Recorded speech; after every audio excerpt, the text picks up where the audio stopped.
धर्म की, देवादेव श्री शांतिनाथ भगवान की, आचार्य गुरुदेव श्री विद्यासागर जी महाराज की, आचार्य समय सागर जी महाराज की, परम पूज्य मुनि श्री कुंत सागर जी महाराज की। आज का प्रश्न है कहा पंडितः। पंडित कौन? पंडित किसे कहते हैं? तो कहा विवेकी। जिसके पास विवेक होता है वो पंडित होता है। यहाँ ये भी बात समझने की है कि विवेक कहते किसे हैं।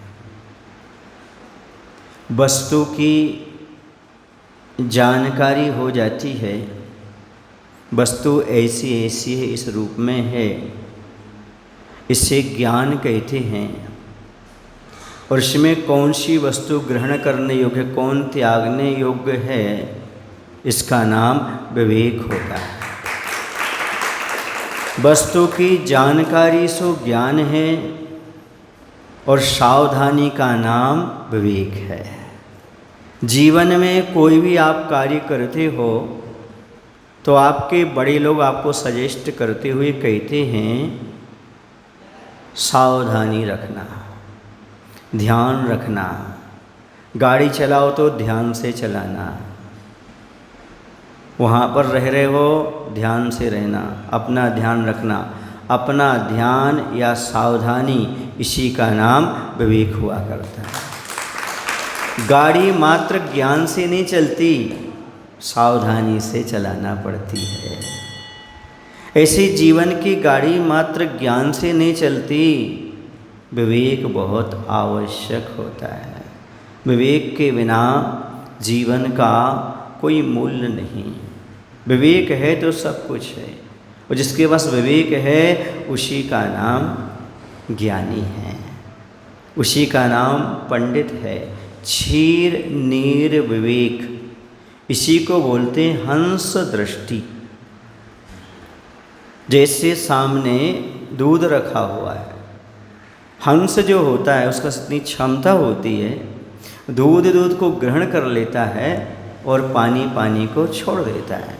इससे बोलते हैं क्षीर नीर विवेक। इसको बोलते हैं हंस दृष्टि।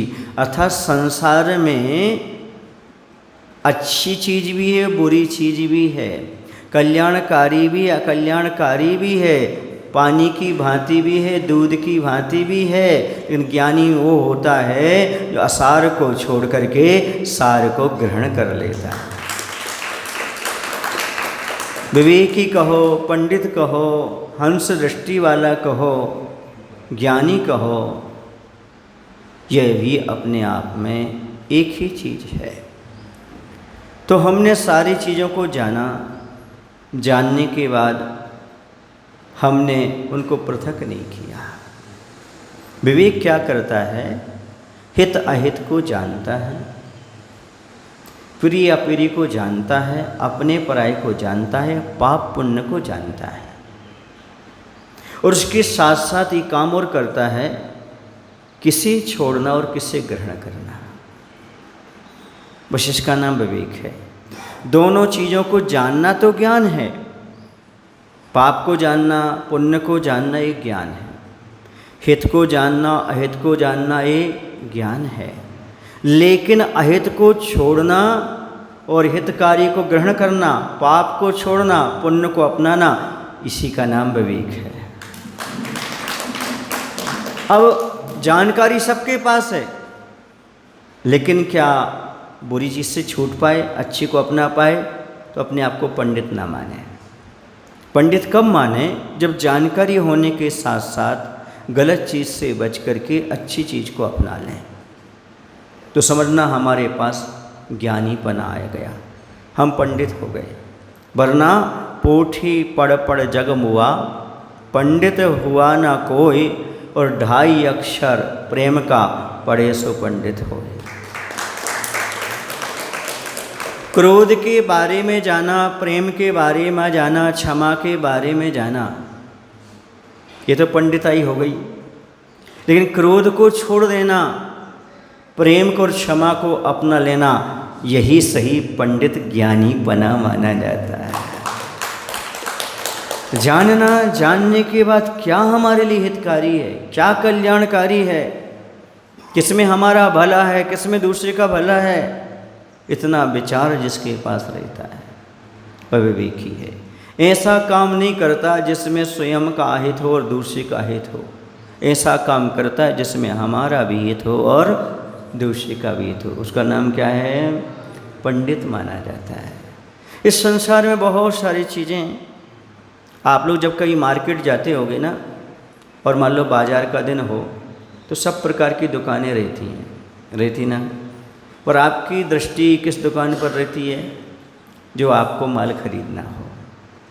वरना आप क्या कहते हो?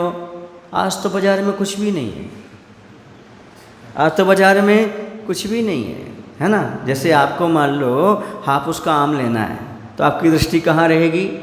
उसी ओर रहेगी। और सारी दुकान लगे हुए हैं वहाँ, वह नहीं जहाँ हापुस का आम मिलेगा वहाँ आप जाएंगे। नहीं मिला तो अरे आज तो बाज़ार में कुछ भी नहीं था। इसी प्रकार से इस संसार में रहते हुए व्यक्ति को यदि रत्नत्रय मिलता है तो कहता है यही सारभूत है, बाकी सब असार है। ऐसा भाव उसके अंदर उत्पन्न होता है। इसी का नाम क्या है? विवेक कहा आचार्य ने। विवेक इसी का नाम है कि हमें जो चीज़ चाहिए, लक्ष्य हमारा, उद्देश्य हमारा, उसी ओर हमारी दृष्टि हमेशा बनी रहना चाहिए। ऐसा क्या हमारे पास आता है क्या? 2.5 अक्षर प्रेम का पढ़े सो पंडित होए, 2.5 अक्षर धर्म का पढ़े सो पंडित होए। अब मान लो बहुत सारी जानकारियाँ प्राप्त कर ली, सुन रहे ना, लेकिन इंसान से प्रेम नहीं कर पा रहा है, तो भगवान से प्रेम कर पाएगा क्या?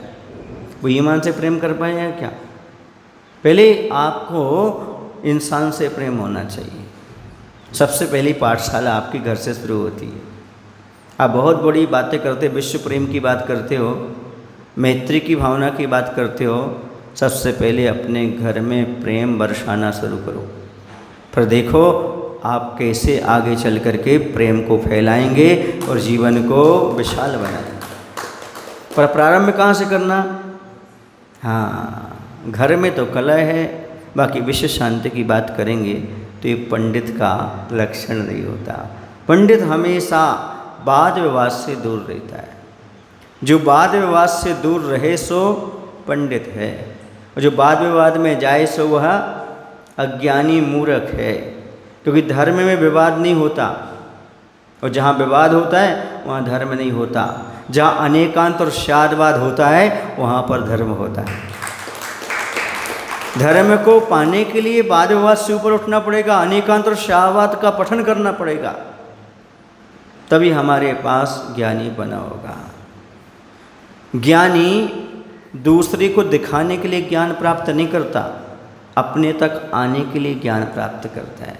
कौन कितने गहरे पानी में ये जानने के लिए अपनी बात नहीं रखता, बल्कि संसार के गहरे पानी से ऊपर उठने के लिए, संसार समुद्र से पार लगने के लिए स्वाध्याय करता है, ज्ञान की प्राप्ति करता है।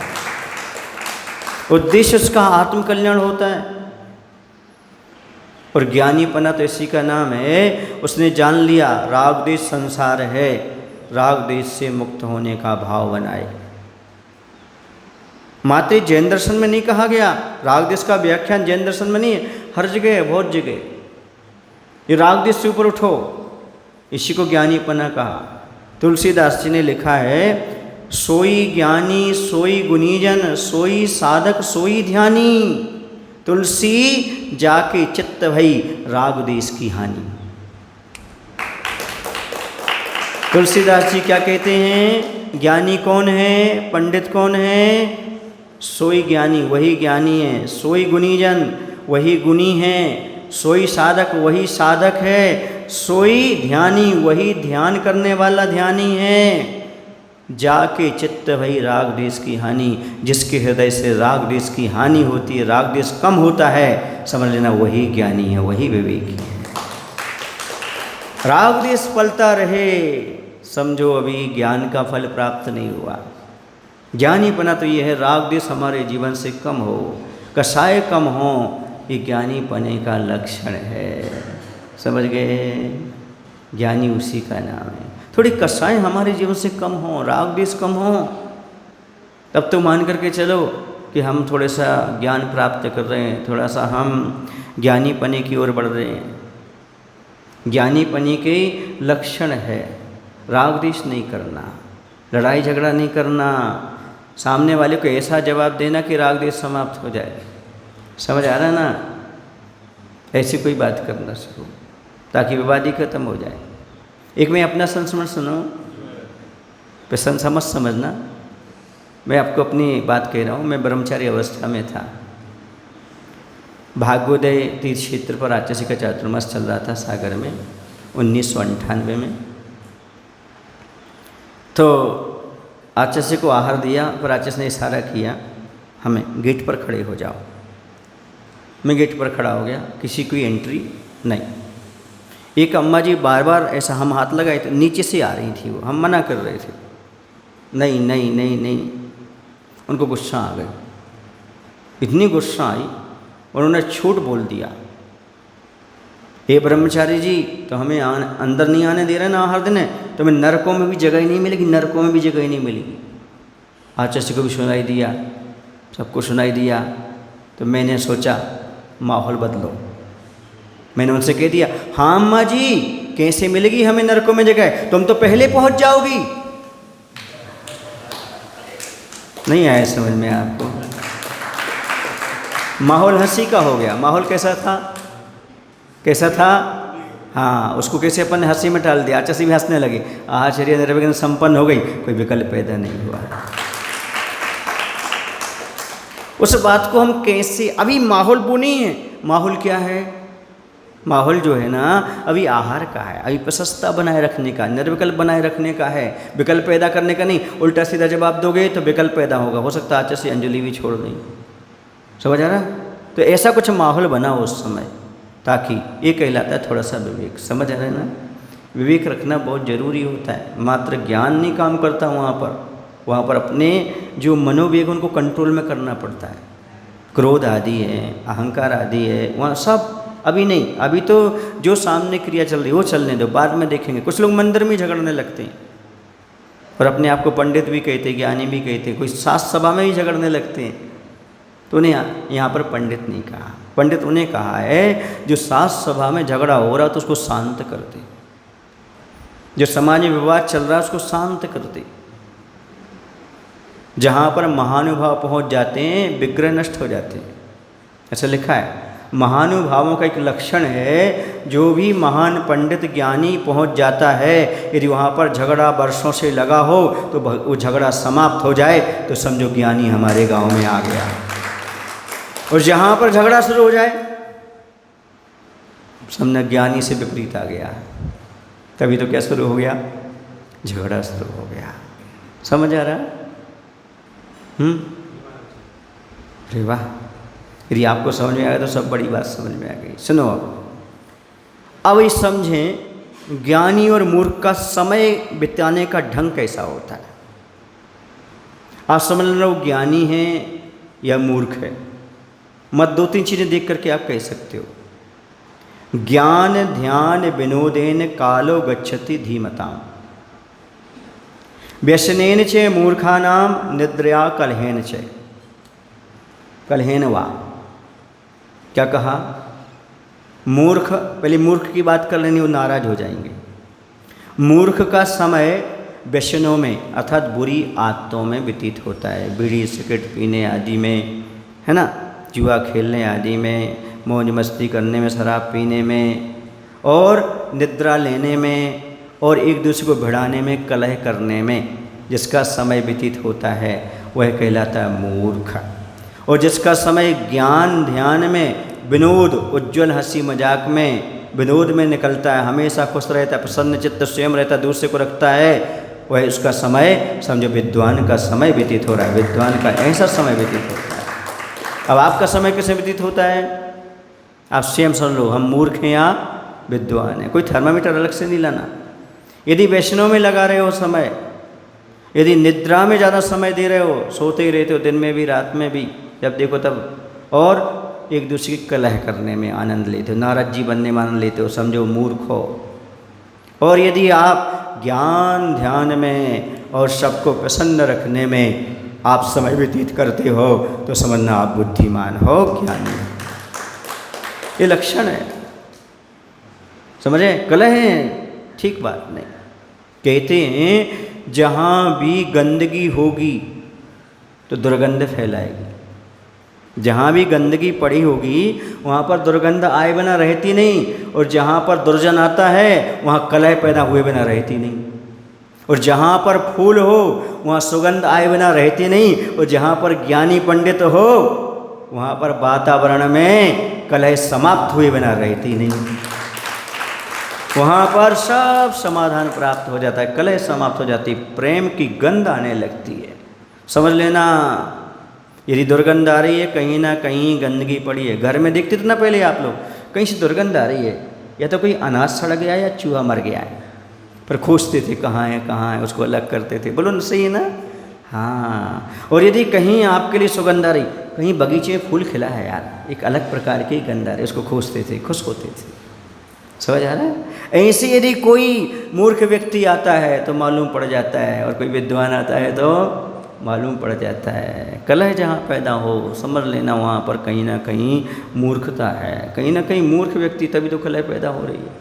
इसमें कोई ना कोई बीच में मूर्ख व्यक्ति घुसा हुआ है, तभी ये कलह पैदा हो रही है। और जहाँ पर सुलह पैदा हो तो समझो कोई ना कोई विद्वान आ गया, देखो सुलह हो गई, वर्षों की लड़ाई झगड़े क्या हो गए, समाप्त हो गए। ये काम करता है, समझ गए? अब दूसरी बात है, जो ज्ञानी होता है वह सार को ग्रहण करता है और असार को छोड़ देता है। ये तो आप जानते हैं, पापों को छोड़ देना, बुरी आदतों को छोड़ देना, धर्म ध्यान में लग जाना। लेकिन कभी कभी ऐसा प्रसंग आता है, ज्ञानी की अच्छे से परीक्षा होती है, सामने वाला गाली देता हुआ आता है, या आपको कुछ मोबाइल में गाली देता है। पहले पत्र चलते थे, पत्रों से होता था। तो एक महात्मा गांधी जी का उदाहरण मिलता है। एक अंग्रेज़ ने 3-4 पृष्ठ का गाली से भरा हुआ, बुराइयों से भरा हुआ पत्र दिया महात्मा गांधी जी के पास भी। उन्होंने उसको देखा, देखते ही समझ गए वो। उन्होंने क्या किया, उसमें से पेन निकाला, पेन अपने यहाँ रख लिया पास में, जो डस्टबिन था उसे फेंक दिया। जो साथ में आया उसने पूछा, आपको कोई काम की बात मिली क्या इसमें? व्यंग में उसने कहा, हाँ मिली ना, एक पेन मिला, वो मैंने रख दिया, बाकी कचरे में डाल दिया। ये व्यवहारिक जीवन जीने की कला है। आदमी क्षुब्ध करने आ रहा है, आपको क्रोध उत्पन्न कराने आ रहा है, आपको कर्म बंद कराने आ रहा है, आपको दुर्गति का पात्र बनाने आ रहा है, और आप यदि क्रोध करो, क्षुब्ध हो जाओ तो समझो उसकी इच्छा पूरी हो गई कि नहीं हो गई। सबसे अच्छी बात है उसकी इच्छा पूरी मत करो, दुखी मत हो। सामने वाला आपको वचनों से दुखी करना चाह रहा है, आप दुखी मत हो, यही ज्ञानीपना है। सामने वाला एक न एक दिन नतमस्तक हो जाएगा, दुखी होगा। हमें जो अच्छा लगा वो मैंने ले लिया, बाकी मैंने सारा का सारा कचड़े में। कोई डस्टबिन लायक था, अब बताओ उसको कैसा लगा होगा। मैंने इतनी मेहनत से तो 3 पेज लिखे, इन्होंने एक नज़र नहीं देखा और कहाँ फेंक दिया, कचड़े में। और हमारा पेन और बेकार गया, पेन और रख लिया उन्होंने। तो ऐसी कोई कला हमारे अंदर भी आना चाहिए कि हमें दुनिया में सब कुछ दिखाई दे रहा हो, पर हमारे हित में कौन सी चीज़ है, कौन सी हमारे लिए हितकारी है और कौन सी अहितकारी है। यदि ये उसकी गाली को पढ़ लेते तो मन भी खराब होता और गाली देने की इच्छा भी होती, तो आत्म ध्यान होता, रौद्र ध्यान होता, दुर्गति के पात्र बनना पड़ता। इससे अच्छा है धर्म ध्यान करो, पेन को निकाल दो, बाकी सब फेंक दो।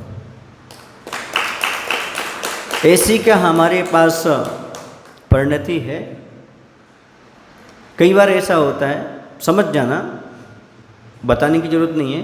कुछ लोगों को थोड़ा सा ज्ञान होता है, सो अपनी अपनी भक्ति रहते, बोलते रहते। और कुछ जो विद्वान होते हैं वो शांति से बैठे रहते हैं, वो ज़्यादा नहीं बोलते, शांति से बैठे रहते हैं। एक कोई स्वतंत्रता सेनानी थे और ट्रेन में बैठे हुए थे। उस समय अंग्रेज़ों का थोड़ा सा दबाव था, दब करके रहना पड़ता था। तो उन्हें मालूम था ये स्वतंत्र सेनानी, एक अंग्रेज इस साइड बैठ गया, एक अंग्रेज इस साइड बैठ गया। तो एक बोलता है अंग्रेज, मैं तो गधे के पास बैठ गया हूँ। एक बोलता मैं, दूसरा बोलता है साइड बैठा हुआ, मैं बैल के पास बैठ गया हूँ। वो शांति से सुनता रहा, कुछ नहीं बोला। तो उन्होंने फिर कहा, क्यों, तुम बैल को जानते हो, तुम गधे को जानते हो? बोले हाँ, मैं उन दोनों के बीच में बैठा हुआ हूँ। अब सामने वाला क्या जवाब देगा, क्या बोलेगा, समझ आ रहा? तो सुनो, भरा तो झलके नहीं। घड़ा होता ना, घड़ा जिसमें कम पानी होता है ना, वो झलकता है, जो भरा हो वो नहीं। तो भरा तो झलके नहीं, झलके सो अद्धा। और घोड़ा तो रैके नहीं, रैके तो गद्दा। आधी गगरी भरी है तो झलकती नहीं, झलकती है तो आधी, अद्धा। और घोड़ा कभी रेंगता नहीं, रेंके तो गद्दा। जो रेंक रहा है समझो कौन है, वो गधा है। ये अपने आप पहचान हो जाती है। बार बार रेंकना रेंकना रेंकना रेंकना, ये क्या है, मायने समझ में आ रहा? हाँ, यदि हमारी आदत है तो समझ लो हम कौन है। सामने वाले के लिए प्रवचन नहीं है, अपने लिए है। अधजल गगरी झलकत जाए, ये सुना आपने? उसके आगे हम सुना देते हैं। अधजल गगरी झलकत जाए और भरी गगरी चुप्पी चाप जाए। समझ गए? भरी हुई गगरी चुपचाप चली जाती है, और अधजल गगरी क्या होती है, कहीं न कहीं छलकेगी, अपना ज्ञान बताएगी। कुछ लोगों की आदत होती है हर चीज़ में टोकना, ये ऐसा हो रहा है, वो ज्ञान देने आ जाएंगे, ऐसा नहीं ऐसा होना चाहिए, ऐसा नहीं ऐसा होना चाहिए, ऐसा नहीं ऐसा होना चाहिए। सुन रहे आप लोग कि नहीं? मैं सदलगा में रहा, सब देख रहा था कहाँ कैसा कैसा है, लेकिन किसी को सजेस्ट नहीं किया। किसी ने आकर पूछा, महाराज जी यहाँ वेदी में क्या होना चाहिए, क्या होना चाहिए, फिर मैंने बताया उनको। कुछ भी नहीं बोला मैंने। आपके यहाँ भी ये कंस में नहीं बोला, वेदी देखने भी नहीं गया हूँगा मैं तो, क्योंकि बिना मांगे सलाह नहीं देता। सुने ना, पंडित वो होते जो बिना मांगे सलाह नहीं देते, मांगने के बाद ही बात करते हैं। आप क्या कर रहे हैं ये आपकी स्थिति है, हम आपके कार्य में कोई इंटरफेयर नहीं करेंगे। जब आप पूछोगे तब फिर बता सकते हैं, हाँ भाई ऐसा नहीं, ऐसा होना चाहिए, ऐसा नहीं, ऐसा। समझ आ रहा है आपको? पंडित कहना भी अच्छे से जानते हैं अपनी बात को, ऐसी बात नहीं, कह भी देते हैं, सामने वाले को बुरा भी ना लगे और समझ में आ जाए। समझ रहे हैं आप? कर रही क्यों? क्योंकि बिना मांगे सलाह देना मूर्खता कहलाती है। क्या कहलाती है? मूर्खता कहलाती है। ज्ञानी वो होता है जो 4 बार कोई सलाह मांगे तब 1 बार सलाह देता है। किसी के कोई भी चीज़ में कोई इंटरफेयर नहीं, तुम्हारा तुम जाना, तुम्हारा काम जाना, उसमें हमारा कोई लेना देना नहीं है। क्योंकि बिना मांगे सलाह नहीं, क्योंकि दहेज की टीवी की कीमत नहीं होती। स्वयं की जो कमाई जाती है उस टीवी की कीमत होती है। बोलो ना भाई, मुफ्त में सलाह देना तो दहेज की टीवी के समान है। और आजकल टीवी ख़त्म हो गई, क्या आ गई वो ऐसी लगती है ना, वो पट्टी सी लगी रहती है, LCD आ गई। हमारे ज़माने में नहीं थी, इसलिए तो ये सारे के सारी चीज़ें आ गई अब तो। समझ गए? हाँ, इसलिए बिना मांगे सलाह देना विद्वानों का काम नहीं होता, पंडितों का काम नहीं होता। मांगने के बाद देखो, सोचेंगे अभी क्या है, अभी समय हो जाता है। और भी होता है, जैसे कोई विद्वान होता है वो अहित करने वाले का भी हित करता है। अहित करने वाले का कभी अहित नहीं करता। उसके प्रति किसी ने अहित किया है तो वो कभी उसका अहित नहीं करता, लेकिन अहित करने वाले का भी हित करता है। समझ गए? एक उदाहरण मिलता है। एक व्यक्ति था जेल के अंदर, कोई बड़ा सज्जन था। समझ आ रहा है आपको? तो 2-4 ऐसे कैदी थे, उसका आधा भोजन खा जाते थे, उसको आधा ही मिलता था। क्या मिलता था?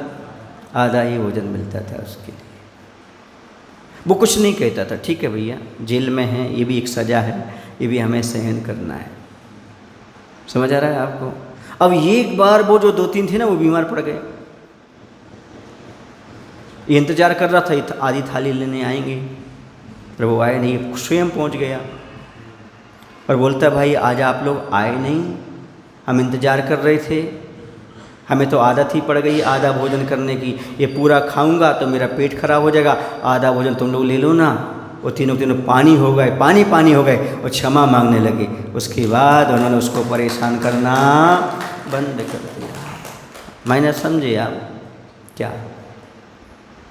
यदि हम कमज़ोर हैं, मुझे पता है, और बलजोर भी हैं, पर हम सठ का उत्तर सठ से नहीं देंगे, यानी मूर्ख का उत्तर मूर्खता से नहीं देंगे। जब भी देंगे तो सज्जनता से देंगे। ये तरीका पंडित के पास होता है। मैंने समझे आप? नहीं, सठ के साथ सठ का व्यवहार करो, बुरे आदमी के साथ बुरा व्यवहार करो। अरे ये तो कुत्ता भी कर लेता है, बुरा तो नहीं लग रहा। भौंकने वाले पर कुत्ता भी भौंकता है, काटने वाले को कुत्ता भी काटता है। तुम कौन हो? बोलो ना भाई, आप इंसान हो। कुछ तो पृथक होना चाहिए ना। सींग मारने वाले पर पशु भी सींग मारता है। बोलो ना, आप कौन हो? इंसान हो। यदि काटने वाले को भी क्षमा करते हो, भौंकने वाले को भी क्षमा करते हो, तो इंसान कहलाते हो। इंसान हो। एक सज्जन बोले महाराज जी मैं तो समझौता नहीं करता, जिसने मेरे साथ जो व्यवहार किया है मैं तो वही व्यवहार करता हूँ। मैंने कहा बिल्कुल नहीं कर सकते तुम। नहीं मैं करता हूँ। मैंने कहा झूठ बोल रहे हो। नहीं महाराज मैं करता हूँ। मैंने कहा एक बताओ, यदि कुत्ता काट ले तो तुम क्या करोगे? यदि सुअर तुम्हारा भोजन आके आधा खा जाए तुम क्या करोगे? करो ना, जो तुम्हारे साथ वो कर रहे हो करो। दम्भ क्यों भरते हो, अहंकार क्यों भरते हो, करते हो कि नहीं जो मेरे साथ दुनिया करके मैं उसी के साथ करूंगा। चलो मच्छर ने तुम्हें काटो, काटो मच्छर को। तो ऐसा भ्रम निकाल दो कि जो मेरे साथ करता है वही करूंगा। इसलिए ऐसा करो कि जो सामने वाला गलत करता है उसके साथ अच्छा करो, तो तुम कोई महान काम कर रहे हो ये मान के से। वरना क्या मतलब होता है? एक आध बार ऐसा करके देख लो, जो मेरे साथ गलत करूँगा वो मैं उसके साथ वही करूँगा। एक दिन भी नहीं चलेगा आपका, एक भी दिन नहीं चल सकता आपका, ध्यान रखना। मच्छर सबसे पहले तो मच्छर से डील करना। हाँ, मच्छर से। रास्ते में निकलोगे तो कौन भौंकेगा? फिर क्या भौंकोगे क्या? तो ये जो विद्वान की पंडिती है वो थोड़ी सी उठी हुई होती है, तब तो विद्वान है, तब तो पंडित है। उसके लिए विवेकी क्यों कहा? क्योंकि सब में रचता बचता नहीं, सबके अनुसार नहीं चलता। वो सब जानता हुआ जो सच है सच का साथ देता है। और बात बता देता हूँ, व्यवहार में आप लोगों के लिए भी सामान्य पंडित किसे कहते हैं? आप लोग भी पंडित बन सकते हो। कैसे बन सकते हो? तो मात्र 3 बातें याद रख करके पंडित बना जा सकता है। नीतिकारों ने कहा है उसे एक अक्षर का भी ज्ञान नहीं है, लेकिन ये 3 चीज़ों का पालन कर लेता है तो समझना वो पंडित होता है। वो 3 चीज़ें कौन सी हैं? मातृवत परदारासु, परद्रव्येषु लोष्टवत, आत्मवत सर्वभूतेषु, या पश्यति स पंडितः, या जानाति स पंडितः। 3 बातें पंडित होने का प्रमाण। 3 बातों से आप पंडित हो कि नहीं, या पंडित बनना चाहते तो 3 बातों को याद रखो। मातृवत परदारेषु, दूसरे की स्त्री को माता के समान देखो, अर्थात दृष्टि मत बिगाड़ो, ब्रह्मचर्य का पालन करो। दूसरा, परद्रव्येषु लोष्टवत, दूसरे के धन को पत्थर समझो, नियत मत बिगाड़ो, दूसरे का धन हरण मत करो, चाहे वो भाई का भी क्यों ना हो। तीसरी बात, आत्मवत सर्वभूतेषु, आत्मा के समान सारी आत्माएं हैं, हमारी आत्मा के समान सारे जीव हैं। हिंसा का त्याग करो, उनकी रक्षा करो। ये पंडित की 3 बातें हो जाती। पर स्त्री पर बुरी नज़र मत डालो, दूसरे को धन को हरण करने के भाव मत करो, और कभी हिंसा मत करो, किसी जीव को सताओ मत, जैसी आपकी आत्मा ऐसे सब जीव हैं, ऐसा अंदर दृष्टिकोण रखो, दृष्टि को निर्मल बनाओ। ध्यान रखना, ये आपके लिए पंडित बना देगा, ज़्यादा कुछ नहीं करना। नीतिकारों ने 3 बातें बताई, ये 3 बातें अपने आप में बहुत महत्वपूर्ण हैं। आपके घर में भी आपकी इज्जत होगी, आपकी स्त्री भी आपकी इज्जत करेगी, पड़ोसी भी इज्जत करेंगे, और सारे जीवों का आपको स्नेह मिलेगा, क्योंकि आप किसी की हिंसा नहीं करना चाह रहे हो। ये सारी चीज़ें आपको इकट्ठी हो जाएंगी, एक साथ प्राप्त होंगी आपको। आप चाहते हो कि ऐसे पंडित बनना? आपको नहीं आता शास्त्र, कोई बात नहीं, आपका क्षयोसम अच्छा नहीं है, कोई बात नहीं, लेकिन सरल पंडित बनना। समझ रहे ना? कौन सा पंडित? भोला पंडित। और भोला पंडित कैसे बना जाता है? तो भोला पंडित बनने की मात्र 3 आदतें अपना लो, भोला पंडित बन जाओगे। दूसरी की स्त्री को माँ के समान देखो, दूसरे की स्त्री पर दृष्टि मत बिगाड़ो, ब्रह्मचर्य को सुरक्षित रखो। दूसरे के धन को हरण करने का भाव मत रखो, उसको पत्थर के समान समझो, मुझे नहीं चाहिए, मेरी काम का नहीं है। और सब आत्माओं को अपने समान देखो, किसी को सताओ मत, आप भोला पंडित बन जाओगे। कुछ नहीं आता तो भी पंडित हो आप। नीतिकारों की दृष्टि में, विद्वानों की दृष्टि में आप पंडित हो, पंडितों की दृष्टि में आप पंडित हो। अब समझ में आया पंडित किसे कहते हैं? इतना तो विवेक आदमी को होना चाहिए, इतना तो समझना चाहिए कि हम संसार में रह रहे तो क्या करना क्या नहीं करना। एक गाय होती है, गाय को कभी घास खाते देखा आपने? खुले खेत में, परिसर में, वह सूंघ सूंघ करके घास खाती है। हरा हरा धतूरा भी होता है, हरे और भी पौधे होते हैं, पर वह हर घास को नहीं खाती। जो उसको शरीर को लाभदायक है, स्वास्थ्यवर्धक है, उसी घास को खाती है। लेकिन आदमी तंबाकू भी खाता है, बीड़ी भी पीता है, शराब भी पीता है, सूंघ सूंघ करके नहीं। सुन रहे आप लोग कि नहीं? तो यदि विवेकी बनना है इंसान को, तो इंसान को भी वही खाना चाहिए जो स्वास्थ्य के लिए लाभदायक हो। खाने में अभक्ष्य नहीं खाना चाहिए। आजकल के बच्चों का भोजन ही बदल गया, माँ के हाथ का भोजन नहीं चाहिए। मैगी, पिज्ज़ा, बर्गर और क्या क्या होता है, फास्ट फूड्स, ये सारे नूडल्स, ये सारी चीज़ें जो आ गई हैं, ये विवेक ही नहीं खाता, क्योंकि वो अपने स्वास्थ्य को अच्छा रखना चाहता है। जिन विद्यार्थियों को ज्ञान की वृद्धि करना हो, जिन व्यक्तियों को अपना विद्यार्थी को स्वास्थ्य ठीक रखना हो, एग्जाम के समय बीमार ना होना हो, उसको फास्ट फूड का आज ही त्याग कर देना चाहिए, तभी वह स्वस्थ रह सकते हैं। ये सब आपकी आंतों को खराब करते हैं, आंतों से आपका दिमाग खराब होता है, दिमाग खराब होने से पढ़ाई में मन नहीं लगता है और एग्ज़ाम में फेल हो जाता है। इसलिए सावधानी रखो, खान पीन में भी विवेक होना बहुत ज़रूरी होता है। समझ गए आप लोग? ये किसका लक्षण है? विवेकी का। हर चीज़ को खाता नहीं, हर चीज़ को देखता नहीं, हर चीज़ की ओर दृष्टि बिगाड़ता नहीं। वो देखता संसार में क्या सही है और क्या गलत है। आप लोगों ने तालाब के अंदर 2 चीज़ें देखी होंगी, है ना? एक होता है हंस, एक होता है बगुला। दोनों के कलर कैसे होते हैं? कलर कैसे होते दोनों के? सफ़ेद होते हैं। बगुला भी और हंस भी, दोनों सरोवर में आपको दिखाई दे रहा है और दोनों उसमें से कुछ ग्रहण करते दिखाई दे रहे हैं। बगुला क्या ग्रहण करता है? मछली। हंस क्या? मोती। कितना अंतर हो गया। कहते हैं बस बगुला एक सम, बगुला एक सम मान सरोवर माही, यही कह सकते हैं हंस बगुला। हंस बगुला एक सम मान सरोवर माही, बगुला खोले मछलियाँ और हंसा मोती खाएं। उस मान सरोवर में बगुला भी है और हंस भी है। इस मंदिर में बगुला भी है, हंस भी है। बगुला स्वार्थ की मछलियाँ ढूंढ रहा है और हंस परमार्थ के मोती चुन रहा है। हम मात्र बुराई बुराई करते रहें, मंदिर में राग द्वेष करते रहें तो समझ लो बगुले की परिणति है।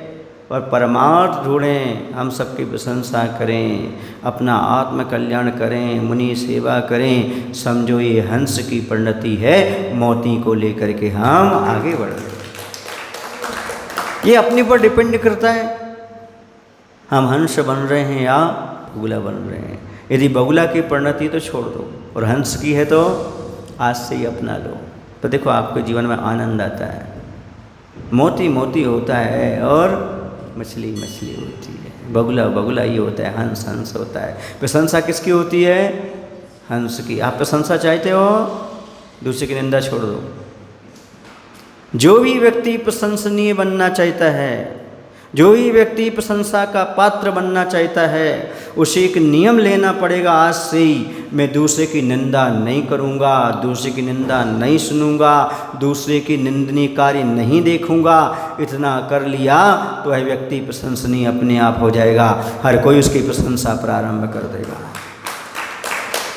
मुझे नहीं देखना दूसरे की बुराई, नहीं सुनना दूसरे की बुराई, ऐसा भाव आ जाए आदमी के अंदर तो समझ लेना आज ही सम्मान का पात्र हो गया, वो आज ही प्रशंसा का पात्र हो गया। दुनिया करे या ना करे, आगम उसकी प्रशंसा करेंगे, साधु उसकी प्रशंसा करेंगे।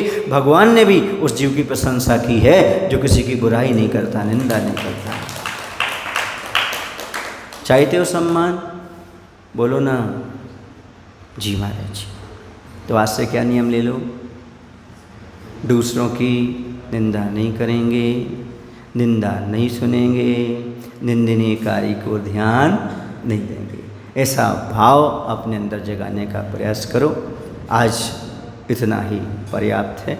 बोलिए महावीर भगवान की, आचार्य गुरुदेव श्री विद्यासागर जी महाराज जी की। बोलो हे प्रभु, हम सभी को इतनी शक्ति, इतनी बुद्धि देने की कृपा करो ताकि हम सभी लोग अपने जीवन में इतना विवेक रख सकें कि कम से कम दूसरे की अच्छाई और बुराई को देख करके, बुराई को छोड़ करके अच्छाई को अपना सकें, प्रशंसा कर सकें और निंदा से बच सकें। नमो शुभम, नमो शुभम, नमो शुभम।